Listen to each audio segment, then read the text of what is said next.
Que políticas no pós-coronavírus? É a grande questão.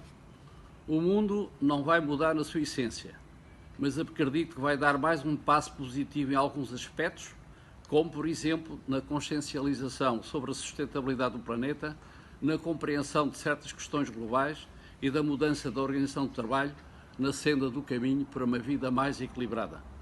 Os portugueses vão continuar a ter a ambição de aproximação aos níveis de bem-estar económico e social dos países mais desenvolvidos e quererão continuar na União Europeia e na zona euro, pois já interiorizaram que os benefícios excedem os custos, embora não gostem da disciplina de algumas políticas a elas associadas.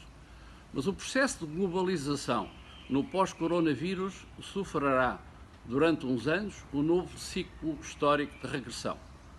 E será reforçada a tendência que já vinha de trás para a regionalização das cadeias de produção globais, com prejuízo dos produtos industriais de bens duradouros, exemplos, certos tipos de equipamento para os setores da construção, transportes, aeronáutica, comércio tradicional e energias fósseis, mas em benefício de outros setores, exemplos, a indústria farmacêutica de saúde, energias renováveis, mobilidade elétrica, setor agroalimentar, e-commerce, meios de pagamento, tecnologias de informação, vestuário, serviços de turismo premium e de natureza, cuidados de saúde e serviços logísticos.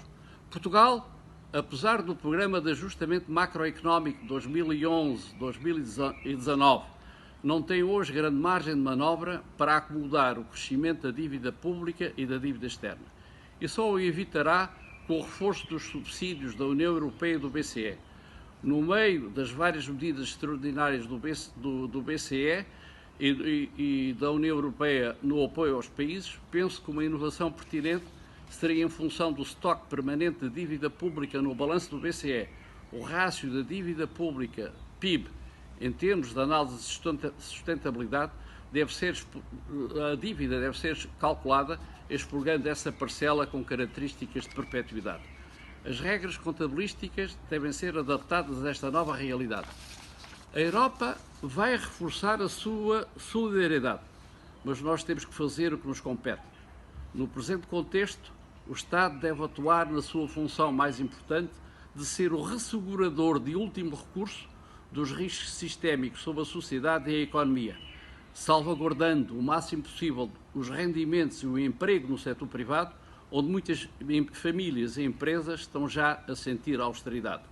No setor público, a proteção deste desiderato está garantida pelos apoios dos contribuintes e da dívida pública. Será facilmente compreensível que teremos nos próximos anos novos constrangimentos de contenção orçamental, ou de austeridade, como lhe queiram chamar, cuja magnitude dependerá do volume dos subsídios extraordinários, diretos e indiretos, da União Europeia e do BCE. A bazuca do BCE poderá estar apenas condicionada pela interpretação alemã dos tratados europeus e pela manutenção da taxa de inflação baixa, um valor de referência ao redor dos 2%, quando hoje temos uma inflação à volta de zero. O plano de recuperação nacional exigirá a retoma da confiança e deverá incidir sobre os três pilares estratégicos determinantes do nosso desenvolvimento económico e social: o pilar político-institucional, o pilar económico-financeiro e o social e de qualificação dos recursos humanos. É o momento das reformas estruturais adiadas, transformando a crise numa oportunidade. Essas reformas estruturais são críticas para o crescimento económico e para a sustentabilidade financeira e social a prazo. O primeiro pilar estratégico, o pilar político institucional, implicará a reforma do sistema eleitoral, da reestruturação do Estado, da qualidade da despesa pública, da redução drástica da burocracia e uma transformação digital ativa. Deve-se evitar caminhar para uma carga fiscal ainda mais asfixiante do crescimento económico. Será crítica a boa seleção dos investimentos públicos e dos investimentos privados a apoiar no setor prioritário dos bens e serviços transacionáveis, que são os determinantes da nossa competitividade externa.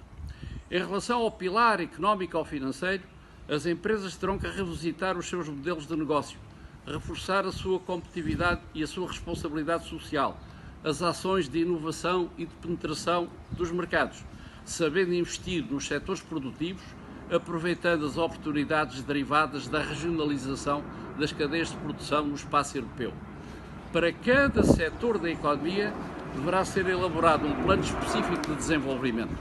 Uma ação-chave deverá ser a criação de condições para a recapitalização das empresas, por exemplo, favorecendo fiscalmente os lucros não distribuídos no capital de risco e não penalizando a dedução dos prejuízos acumulados e fazendo a defesa do sistema bancário, do qual está dependente da saúde da economia, ou seja, famílias e empresas, e da evolução do rating da República, que se repercute no custo do financiamento nos mercados financeiros.